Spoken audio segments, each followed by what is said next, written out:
Screen दिख रहा है ना आपको? स्क्रीन विजिबल है कि नहीं? नो मैम, अभी तो नहीं। अभी नहीं है, वो चेंज हो गया ना। Okay, so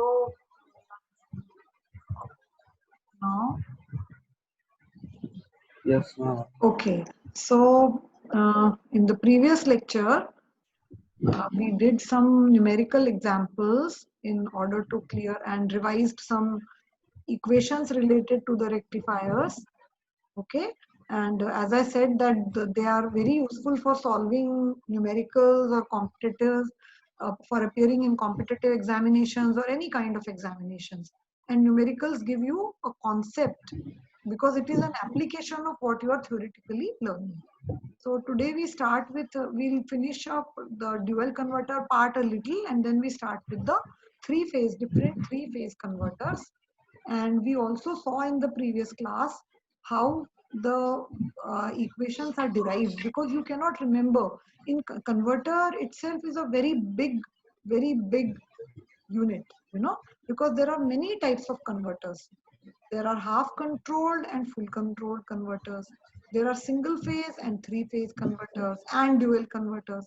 There is continuous current operation, there is discontinuous current operation. Okay, there are semi converters and there are full converters. So many types of classifications are there, and therefore if you have the concept, you all that you have to do is you have to integrate Vm sin omega t between the right limits to get the voltage equation. If you solve some problems, then also the equations will be remembered by you. So in the class, we are able to do only a few examples, but you are advised to go through, because you must be having your books and all. So here the emphasis will change, Here now the emphasis is not on motor. You have studied motors and you have studied power electronics. Here totally it is drives now, as I was telling in the previous lecture also. So the emphasis is different, focus is different, and therefore you develop a deeper understanding of motors as well as converters, because you are applying the converter theory, the converter control to a practical machine which is a DC motor.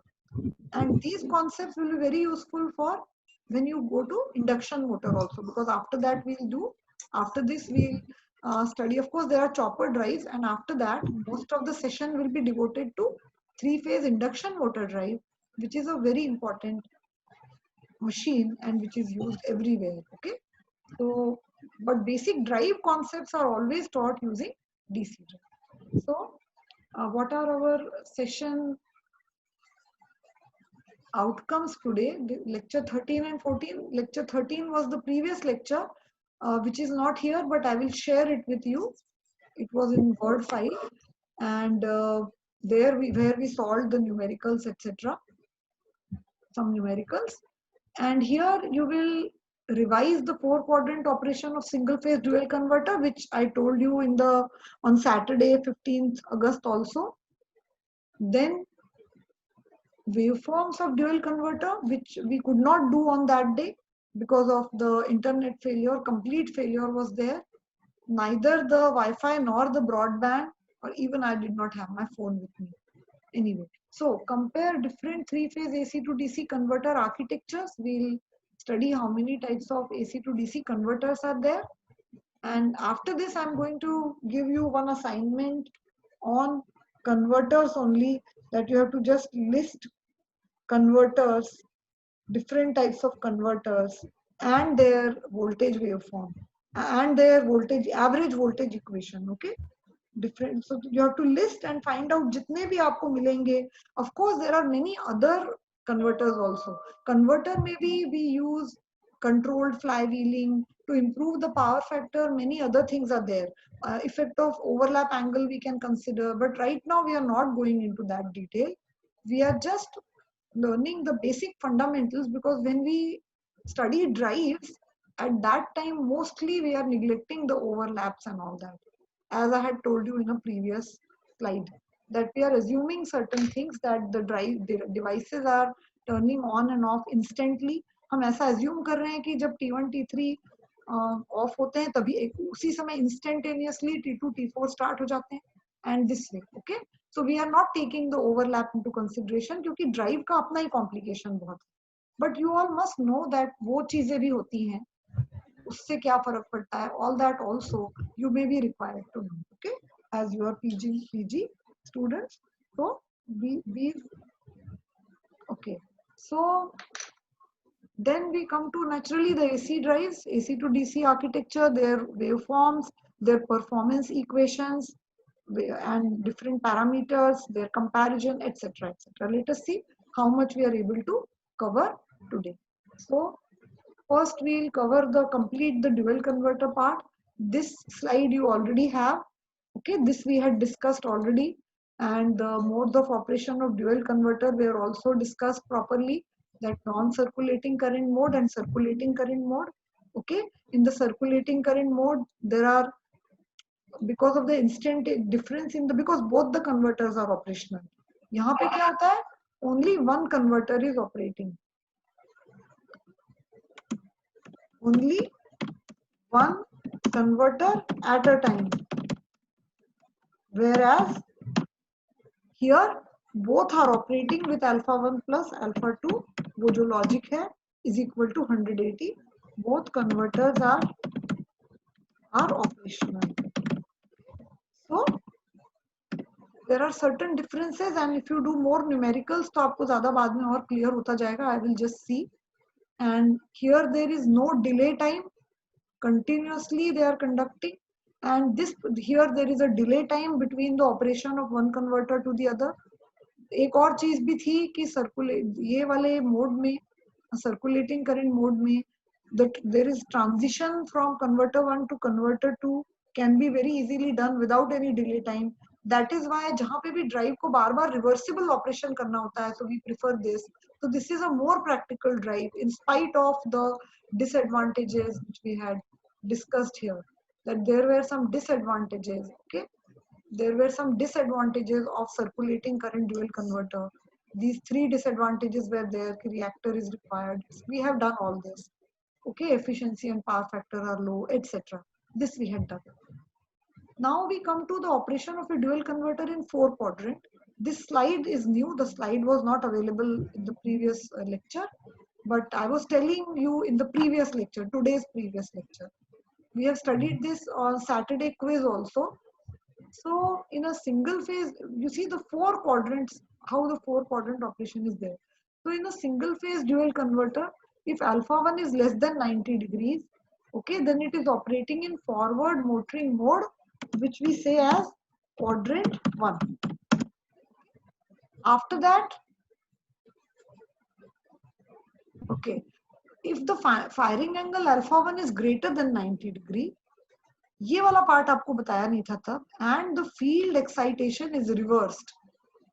Okay, and if the field excitation is reversed, then क्योंकि सिर्फ alpha 1 को greater than 90 करने से क्या होगा, VA reverse हो जाएगा, but जब तक EB भी रिवर्स नहीं होता है तब तक क्या रीजनरेशन पॉसिबल होगा, क्या पावर मोटर से सप्लाई की तरफ फ्लो हो पाएगा, no. So therefore field is also to be reversed. And for field reversal, we have a full converter in the field. तो जो alpha F है, means firing angle of the field converter, उसको भी हम 90 से ज़्यादा कर देंगे. So you come to the forward regenerative braking mode, which is, this is forward motoring mode and quadrant 1. Here it is forward regenerative braking mode, and you can call this as quadrant 4. Okay, so this is quadrant 4, voltage negative. यही चीज छूट गई थी, इसलिए मैंने आज ये दोबारा लिया कि field excitation is reversed. After this, if you see, if alpha 2 is less than 90, तो reverse motoring mode, which is nothing but the quadrant 3.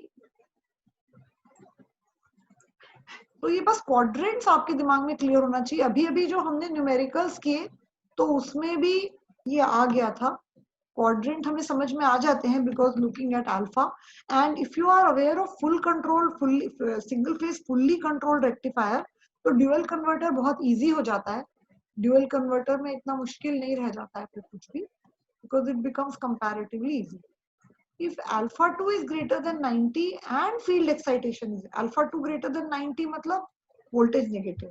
अब आपको फिर field को भी negative करना पड़ेगा, both have to be negative, then only it will go to the reverse regenerative braking mode, which is nothing but quadrant 2.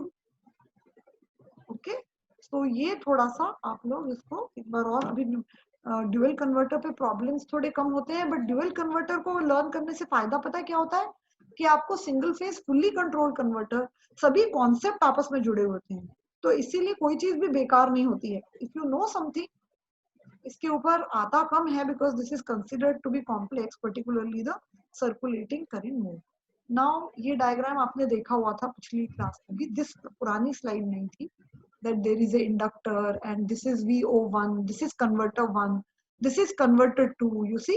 So एक तो ये कन्वर्टर का अल्फा चेंज करके भी यहाँ का एंगल नेगेटिव हो जाएगा, और ये जब चलेगा तो तब तो वैसे ही आपका ये पॉजिटिव और ये नेगेटिव होगा, और जब अल्फा ग्रेटर देन 90 कर देंगे तो फिर ये ऐसा हो जाएगा. तो I think you understand now, this is alpha 1, this is alpha 2, है ना, कन्वर्टर 1 कन्वर्टर 2. इंडक्टर को भी हमने दो पार्ट्स में तोड़ दिया है because of the difference between the instantaneous values of V01. अगर कैपिटल में V लिखेंगे तो वो एवरेज वैल्यू हो गई, स्मॉल में लिखेंगे V01 V02 तो it is the instantaneous value. तो because V01 and V02 are different, वो कैसे डिफरेंट है वी विल सी अगले स्लाइड में, हम आपको वेव फॉर्म्स दिखाएंगे. तो looking at the wave forms you will understand कि how these two are different. इसका आउटपुट और इसका, मान लो ये 60 है, ओके, और ये 120 है, तो दोनों मिलाकर अल्फा 1 प्लस अल्फा 2 इज 180. और इन दोनों का प्रैक्टिकली, क्योंकि कॉस, जो कॉस थीटा होता है वो cos alpha and cos alpha plus, मतलब अल्फा प्लस पाई 180, तो इनको अगर आप लेंगे तो एग्जैक्टली एंटी फेज होते हैं. ठीक है, तो वही यहाँ पर प्रिंसिपल है. तो let us look at the wave form. इसके नीचे वाले जो है स्लाइड्स में हम देखते हैं कि इनके वेव फॉर्म. ठीक है, ये थोड़ा सा मैं आपको क्लियर करने के लिए एक और स्लाइड में वो थोड़ा और क्लियर हो जाए. तो ये देखिए कंट्रोल रेक्टिफायर के स्लाइड्स हैं. This has been taken from power electronics by Bimbhra. आपके पास वो बुक भी होगी शायद, but we will discuss it here. तो if you look at it, this is the first wave is the sine wave, AC sine wave, which is supplied to both the converters. दोनों converters को ये अपन ने supply किया है. ये V01 is the instantaneous, मतलब वेवफॉर्म पूरा है, स्मॉल v है, तो instantaneous voltage of converter 1. Firing angle is alpha 1. ठीक है, तो ये आपने अल्फा 1 पे, मतलब इधर कहीं पर आपने ट्रिगर कर दिया इसको. ठीक है, you have triggered the SCR here somewhere. Just so you have triggered it somewhere here. So what happens, you see here alpha 1, ये वाला पूरा वोल्टेज जो है वो अपीयर हो जाएगा. This voltage appears here. Okay, कहाँ तक जाएगा ये? This is a full converter, so pi plus alpha 1 तक जाएगा.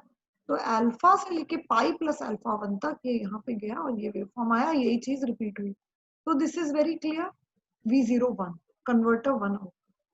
अब आपको देखना है कि कन्वर्टर 2 कैसे काम कर रहा है. तो कन्वर्टर 2 को अगर आप देखने की कोशिश करेंगे तो कन्वर्टर 2 को भी यही सेम वोल्टेज मिला हुआ है, same voltage here. Okay, we have given to the converter 2 also the same voltage. Only thing is कि वो एंटी फेज. पहले अपन ये वाला देखते हैं. इट इज ट्रिगर्ड, मतलब ये AC वेव है ना पूरी, तो इसमें इसकी ट्रिगरिंग कब हो रही है? उसके मतलब alpha 1 plus alpha 2 is equal to pi. इसका मतलब अल्फा 2 इज 180 माइनस अल्फा 1. तो 180 माइनस अल्फा 1 इस जगह पर इसकी ट्रिगरिंग होगी. ओके, ये इस जगह पर, यहाँ ये पाई है और ये अल्फा है. यहाँ से पाई से उल्टा गिनेंगे तो ये हो गया फायरिंग एंगल ऑफ, सॉरी, ये हो गया, ये पॉइंट हो गया firing angle of the converter 2. ठीक है, हो गया. और ये हो गई AC वेव. तो ये देखिए कन्वर्टर 2 ऐसे चलेगा, यहाँ से ये alpha 2 is equal to pi minus alpha 1, तो ये इस जगह से ऐसे इसका वेव फॉर्म आएगा। और ये भी कब तक जाएगा, ये भी पूरा जाएगा ना आगे तक ही, पूरा 100 पाई डिग्री तक ये भी वर्क करेगा, 180 डिग्री वर्क करेगा ये। सो इन दिस वे ये वेव फॉर्म पूरा ऐसा आ गया, यहाँ पूरा इधर से लेके इधर तक 180 डिग्री तक ये आ गया। मतलब अगर ये 120 पे ट्रिगर हुआ था मान लीजिए, तो ये इस साइकिल में भी पूरा 90 प्लस 120 यहाँ तक चला गया। तो इस तरीके से ये यहाँ तक ट्रिगर हुआ। तो यू कैन क्लियरली सी कि ये दूसरा वाला भी ऐसे वर्क करता रहेगा। Now what do we say, that the instantaneous values v01 and v02 are equal in magnitude and phase। Dual converter में हम उनको इस तरह से सप्लाई देते हैं कि ये जो है ये दोनों का मैग्नीट्यूड भी सेम होना चाहिए। इस वजह से आप इसको फिर पूरा उल्टा पलट दोगे, आप इस चीज को नीचे की जगह, जैसे आपका ये ऐसे आ रहा था, so when you reverse it, because the magnitude also has to be, मतलब जब इसका पीक आ रहा है तभी इसका भी पीक आना चाहिए।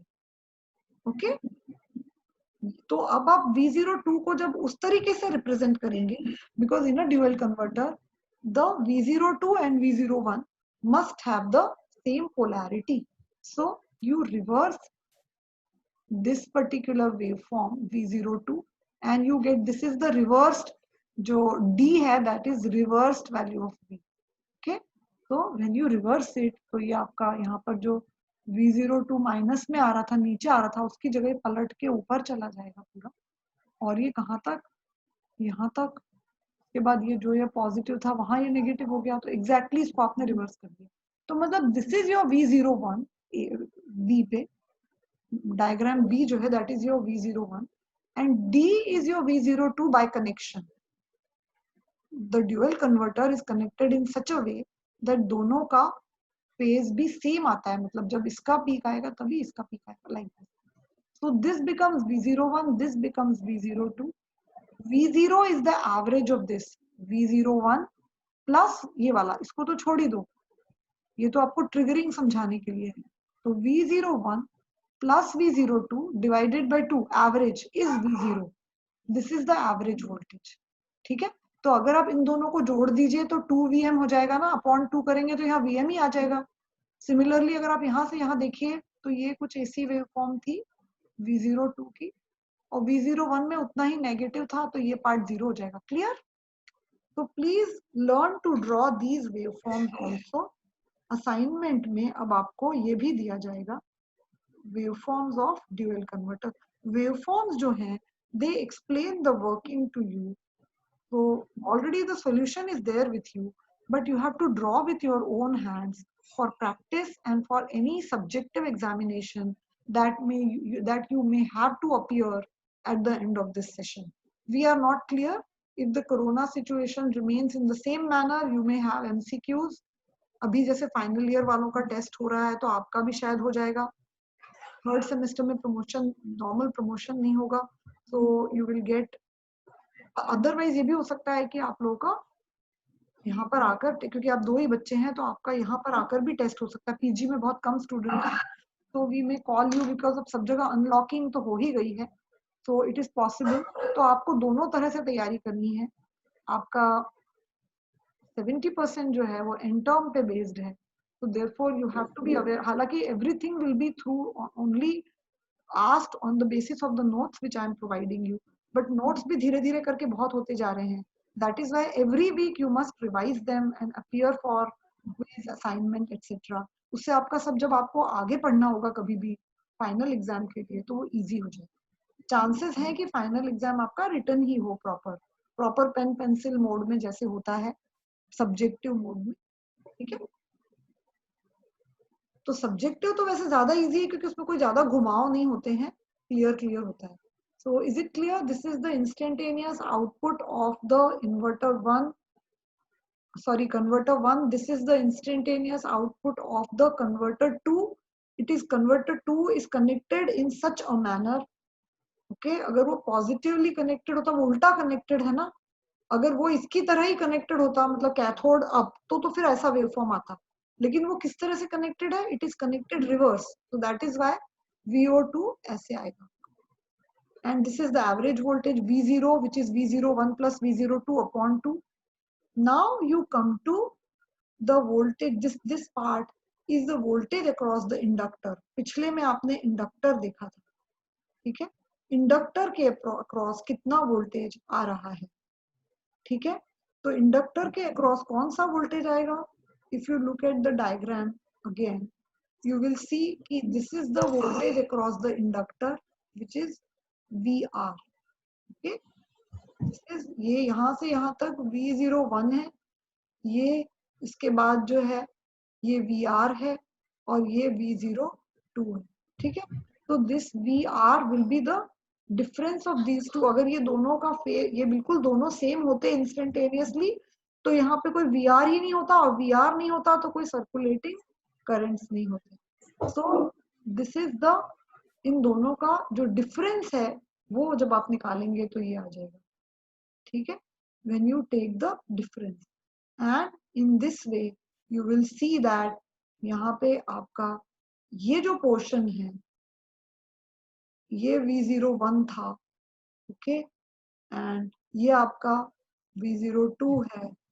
दोनों को जोड़ने पर 0 आ रहा है, बट अगर आप इसका डिफरेंस लेंगे तो ये 2 VM हो जाएगा, ठीक है. तो this is minus 2 VM sine, ये क्या होता है, ये इसकी value VM sine omega t या VM साइन अल्फा 1, ये वाला पोर्शन. तो ये दिस बिकम्स 2 टाइम्स ये वाला. ये यहाँ से यहाँ तक जो पीक है ये 2 VM है, यहाँ से यहाँ तक तो 0 ही हो जाएगा, बिकॉज ये जो पीरियड है इसमें यहाँ एग्जैक्टली सेम वेव फॉर्म है दोनों का. V01 और V02 बिल्कुल दोनों सेम है यहाँ से यहाँ तक, उनको जब माइनस करेंगे तो 0 हो जाएगा. इस जगह जाके फिर डिफरेंस हो जाएगा, इस जगह पर जाके इस जगह पे this is your minus, okay, this is your plus, but this minus this, so therefore this will be upper side. तो ये आप वेवफॉर्म, आप इन दोनों वेवफॉर्म से आपका ये वेवफॉर्म भी बनेगा. एंड इसी की वजह से this VR, which is the दोनों के बीच का रिलेटिव वोल्टेज जो आ रहा है cross the inductor, this voltage is responsible for the circulating currents etcetera. And that is why देखिए आप इक्वेशन भी नीचे लिखा है, circulating current is equal to 1 upon inductor into integration of VR. क्योंकि VR यहाँ पे टाइम मतलब वेव फॉर्म है, इंस्टेंटेनियस वैल्यू है. अगर आपको एवरेज वैल्यू निकालनी है तो इंटीग्रेशन ऑफ VR dt करना पड़ेगा. और VR का जो इंटीग्रेशन आपका होगा, ये VR का, वो बहुत सारे टुकड़ों में होगा. यहाँ से यहाँ तक एक वैल्यू है, यहाँ से यहाँ तक तो 0 है, इंटीग्रेशन ऑफ 0, और यहाँ से यहाँ तक पॉजिटिव है, फिर उसके बाद सेम, मतलब 1, 2 and 3. There are 3 segments, 1, 2 and 3. Okay, तो we'll see in the next class. ये मेरे ख्याल से यहाँ डेरिवेशन वाली स्लाइड यहाँ नहीं है. ये इसी चीज को थोड़ा और बहुत ही ज्यादा क्लियरली एक्सप्लेन कर दिया गया है. ये मैंने इसमें अपने भी वो डाल दिए हैं. This is the supply voltage, this is converter 1 voltage, okay, alpha 1 पे उसको ट्रिगर कर दिया है. ये पीछे से चला आ रहा था तो ये यहाँ पे अपन ने बना. ये क्या है, ये पिछला है, पिछले साइकिल से जो ये वाला जो पार्ट है वो यहाँ आ रहा है. दिस इज नेचुरली ये वाला V02 है, ठीक है. दिस इज V02, क्योंकि हम V02 को भी पलट के ही ले रहे हैं. V02 की ट्रिगरिंग कहाँ पर हो रही है, पाई माइनस अल्फा पर हो रही है. तो वो पाई माइनस अल्फा पे जाके ट्रिगर होके उसने ये वाली वेवफॉर्म पकड़ ली जो नेगेटिव थी. इन दिस वे ये दोनों को मिलाकर जब इसको V01 और V02 को जोड़ेंगे तो आपका ये, असल में क्या है, आपको 2 तरीके के वेवफॉर्म बताए हुए हैं. अगर ये इसी तरह से कनेक्टेड होता जैसा ये कनेक्टेड है ना, ये ऐसे नहीं कनेक्टेड है ना, ये उल्टा है, इसीलिए अपन ने उसको रिवर्स किया. इसमें कैथोड ऊपर है, यहाँ कैथोड नीचे है ना, ये उल्टा कनेक्टेड है. दैट इज वाई ये अपन यहाँ पे रिवर्स, समझे ना, दैट इज वाई ये आपने इसको रिवर्स कर दिया है यहाँ पे, अदरवाइज वो फिर उल्टा आता. And this is the voltage responsible for circulating current. So I hope this is clear to you, voltage across the inductor, and इसी के कारण सर्कुलेटिंग करंट्स भी फ्लो होते हैं. तो इसमें कुछ कुछ सिंबल डिफरेंट हो सकते हैं थोड़े से, इस वजह से मैंने यहाँ पे खुद ही लिख दिया है पूरा. VM तो V1 है, अल्फा 1 अल्फा 2 आपको मालूम है, alpha 2 is pi minus alpha. it triggered at pi minus alpha because it is exactly reverse connected, इसीलिए ये यहाँ से कंडक्ट होना स्टार्ट, ठीक है, नहीं तो यहीं से कंडक्ट हो जाता, पर यहाँ से तो कंडक्टेड है पर ये उल्टा है. I hope it is clear, ठीक है. तो next is now, this was all about, अब अपन लोग क्या है इसके जो न्यूमेरिकल्स वगैरह और करेंगे ना सर्कुलेटिंग करंट पे, तब मैं आपको इसके आगे का बता दूंगी. ये how we calculate the circulating current, ये भी पूछा जाता है कई बार, but it is clear now कि सर्कुलेटिंग करंट क्यों फ्लो होती है, because of the difference in V01 minus V02. VR is the difference between V01 and V02, and this is responsible for circulating the current in the, क्योंकि dual converter में ज्यादातर questions वगैरह circulating current पे ही पूछे जाते हैं कि what is the circulate, बाकी तो क्योंकि वो फुल कन्वर्टर जैसा ही होता है. Now we come to the three-phase drives. Okay, so as I said that in three-phase drive, single-phase drive में भी बहुत टाइप की ड्राइव्स थी, three-phase में भी बहुत टाइप की है. Normally as it is written here that in three-phase drive, just a minute, I'll take the pointer. In three-phase drive, normally you will go for three-phase drive for motors whose rating is greater than 15 kilowatt. Okay, तो all single, ये समझ लीजिए कि कोई भी जो single phase three phase drive है, that will be used only when the rating of the drive is greater than 15 kilowatt. ये मतलब मोटे तौर पे 15 किलोवाट, तब तक हम सिंगल फेज यूज करेंगे. For all applications where the motors are below 15 kilowatt, ठीक है, where the motor rating is below 15 kilowatt. The output voltage of a three-phase converter has less ripple than that of a single-phase converter. अभी आप लोगों को सारे comparisons भी समझने हैं. Comparison between all kind of जो आपने पढ़ा, continuous mode and discontinuous mode, semi converter and full converter. Okay, similarly single phase and three phase, single phase versus three phase. Okay, semi versus full. तो अगर theoretical questions आते हैं, मैं आपको दे दूंगी notes, तो you should be able to write पूरा proper 3-4 points आपको exactly लिखने पड़ेंगे to compare the performance in these two conditions. So three phase has less ripple content than that of a single phase converter. इसका क्या reason हो सकता है संजय, बताओ? What may be the reason? This line, this says, and I agree with it, कि three phase has got less ripple than the single phase. But why? बहुत obvious reason है, इसका waveform याद करो. Yes मैम, उसमें 3 waveforms रहेंगी ma'am. Very good, very good. एक cycle में, Yes. है ना, थ्री फेज में एक साइकिल में 3 रहेंगे, और अगर ब्रिज कन्वर्टर रहा तो कितने रहेंगे? 6 रहेंगे. तो 6 पल्स कन्वर्टर हो जाएगा. 6 पल्स इसलिए बोलते हैं क्योंकि why do we call it a 6 pulse converter? Because in a bridge converter pulse number का मतलब होता है कि एक साइकिल के अंदर एसी की जो एक साइकिल है 0 से लेके 2 पाई तक, उसमें कितने ऐसे टुकड़े आ रहे हैं. तो बेसिकली हम जो पल्स विड्थ मॉड्यूलेशन भी करते हैं तो PWM, तो हम करते क्या हैं, इंस्टेड ऑफ टेकिंग वन बड़ा सा टुकड़ा, if you are able to take small parts, then the harmonic content is reduced.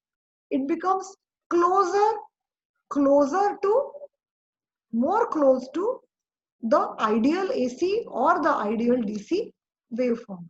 Like for example, I will take a pen, I don't know how I can explain it here. I'll take a pen and I will just insert a slide here for you. And let us see, like supposing, अच्छा वो चला ही गया क्या? Okay, I'll again go to that mode. So now, if you want to see, for example, ये DC ideal होता है. This is your ideal DC. Okay, there is a DC you get from the converters which is like this, इस type का, है ना, where ये पूरा ये पूरा एक साइकिल है एसी का, this is one complete cycle. ठीक है, तो यहाँ 2 टुकड़े आ रहे हैं। सिमिलरली अगर हम चॉपर की बात, इसकी बजाय अगर हम यहाँ पर इफ यू कैन टेक बहुत सारे 1 2 3 4 5 एंड 6 इस तरह से छोटे छोटे एक जैसे, तो ये वाला बेटर रहेगा कि ये वाला बेटर रहेगा? नीचे वाला बेटर है ना, ये ज्यादा एसी जैसा दिख रहा है, सॉरी डीसी जी, ये आइडियल था हमारा, ideal, this is the ideal wave form. Okay, ये आइडियल है, सो दिस इज मोर आइडियल ना, जितने ज्यादा हम टुकड़े लें। सिमिलरली अगर चॉपर की भी हम बात करें तो चॉपर का आउटपुट क्या चाहिए होता है, चॉपर क्या चाहिए होता है, एसी चाहिए, सॉरी डीसी चाहिए, मतलब this is the ideal wave form. So instead of taking ऐसा वाला चॉपर, ऐसा ऑन ऑफ ऐसे बड़े बड़े टुकड़े, उसकी जगह अगर आप छोटा छोटा लेंगे, on off on off on off on off, मतलब फास्ट स्विच लेंगे, उसको बार बार ऑन ऑफ करेंगे इस तरह से। ठीक है, you it is clear to you? तो ऐसे बड़ा एक ही सिंगल झटके में कंडक्शन की बजाय अगर ये करोगे, तो ये on off is closer to this wave, this part, this is better than ये वाला, this is not more close to this, तो यहाँ इस वाले में रिपल कम आएगा।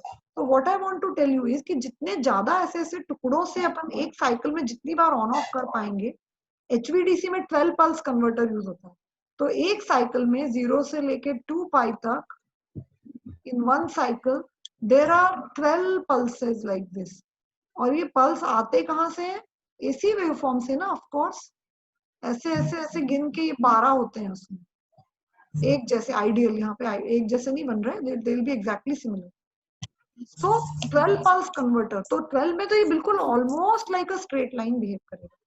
ठीक है, anyway that was only the idea of telling you this.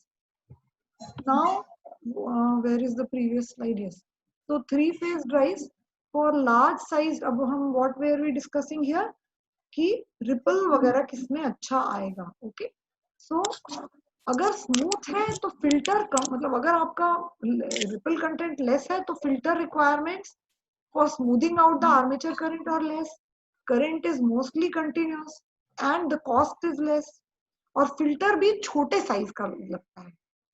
देखिए whenever the harmonics are larger, higher order harmonics, AC की अगर बात करें, if there are higher order harmonics present in the converter output, higher order means let us say 11th harmonic, 13th harmonic, etc. तो they are easier to filter out, क्योंकि वही बात है कि वो उतना ही नैरो छोटा छोटा छोटा होता जाता है।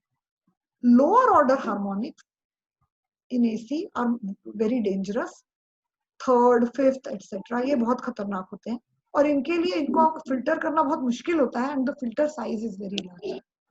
अब डीसी की बात करें, because here the output is DC, in DC if the ripple content is less then the filtering requirement will be less, filter will be small in size. Okay, filter size will be small and therefore the drive will become less costly and current will also be continuous, current is mostly continuous। 3 phase drive में discontinuous current बहुत कम आता है, क्यों? क्योंकि टुकड़े टुकड़े में devices work करते हैं ना, एक डिवाइस ज्यादा देर तक वर्क नहीं करता है, एक सेट, एक पेयर ऑफ डिवाइस, तब तक वो इमीडिएटली करंट जीरो नहीं हो पाती है, दूसरे डिवाइस पे ट्रांसफर हो जाती है, तो therefore the current is mostly continuous. Okay, now the 3 phase converters, अब कितने टाइप के 3 phase देखो कन्वर्टर होते हैं, half wave, semi converter, full converter and dual converter. कितने हो गए? हाफ वेव हो गया, 3 phase half wave, 3 phase semi converter, 3 phase full converter and 3 phase dual converter. Same चीज सिंगल फेज में भी है, single phase half wave, single phase full wave. Full wave में उसमें एक सेंटर टैप ट्रांसफार्मर वाला है जिसमें 2 ही डिवाइसेस होते हैं। ठीक है, सेंटर टैप ट्रांसफार्मर, एंड तीसरा क्या होता है, दूसरा क्या होता है, ब्रिज कन्वर्टर। तो आपको कोई ब्रिज कन्वर्टर और सेंटर टैप को भी कंपेयर करने के लिए बोल सकता है। आपने सब ये सब पढ़ा हुआ है, but you have to just revise it once again. Similarly if you talk of bridge, full bridge, तो ब्रिज में भी दो होते हैं ना, सेमी कन्वर्टर और फुल कन्वर्टर, ठीक है। And then there is dual converter, single phase dual converter.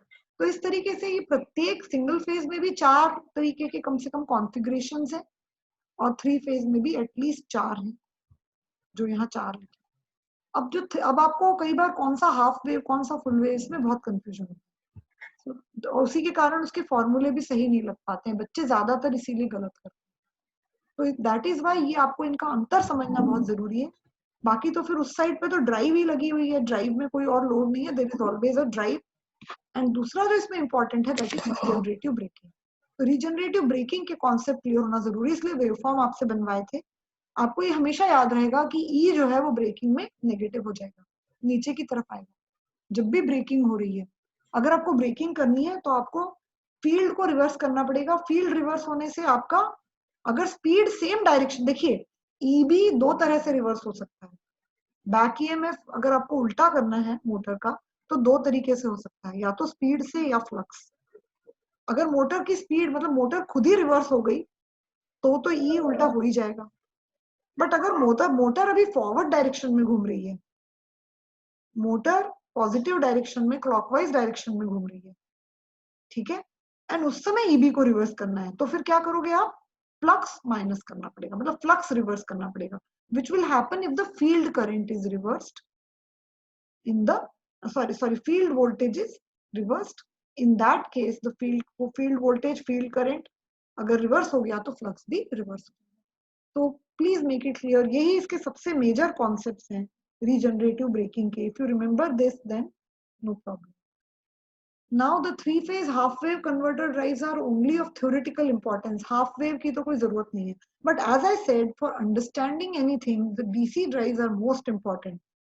AC आप ऐसे समझ ही नहीं पाएंगे, DC ड्राइव बहुत ही क्लियर कट, डीकपल्ड और बहुत बढ़िया ड्राइव है, भले आजकल कहीं यूज नहीं होती है, but for students, for learners, DC drive is the first step. So अब सिमिलरली 3-phase हाफ वेव को भी आप समझेंगे तभी आप फुल वेव को समझ पाएंगे कि कैसे फुल वेव बेटर है। तो 3-phase में भी हाफ वेव और फुल वेव। फिर हाफ कंट्रोल्ड और फुल कंट्रोल्ड अलग है, please do not gate confused in half wave and half controlled. Half control को ज्यादातर कंफ्यूजन ना हो करके हाफ कंट्रोल की जगह हम सेमी कंट्रोल बोलने लगते हैं। And why are they semi controlled? Because 50% of the devices are diodes which are uncontrollable. तो जनरली नॉट, हाँ, सो ये वाला तो इंडस्ट्री में यूज नहीं होता है 3-phase half wave converter. This is because presence of DC component in supply currents. इसमें क्या होता है कि जो सप्लाई है, सोर्स करंट, एसी साइड की जो सोर्स करंट है, उसका वेवफॉर्म ऐसा बन जाता है कि उसमें डीसी कंपोनेंट आ जाता है। हार्मोनिक्स तक तो ठीक था, but half wave converter acts as a load which introduces DC component in the supply current. Okay, so semi and full converters are widely used everywhere, semi converter and full converter. Or dual converter is employed in case of reversible drives with a power rating up to several megawatt. तो dual converter तो जब तक megawatt rating नहीं होगी तो 3-phase dual converter use नहीं होगा, क्योंकि आप सोचिए 2 फुल कन्वर्टर लगाने। अच्छा, टाइम बहुत जल्दी खत्म होने वाला है, तो उसके बाद आई थिंक आगे भी नहीं बढ़ेगा वो, तो we'll end the class there. So this is half wave converter. इसमें आप देखिए एक साइकिल में, एसी की एक साइकिल में 3 टुकड़े आते हैं इस तरह से। मैं आपको ये ड्रॉ करके समझाऊंगी, हाथ से ड्रॉ करके बताऊंगी इसमें अगर इतना क्लियर नहीं है तो, so that you, field winding को हमने semi converter, single phase semi converter से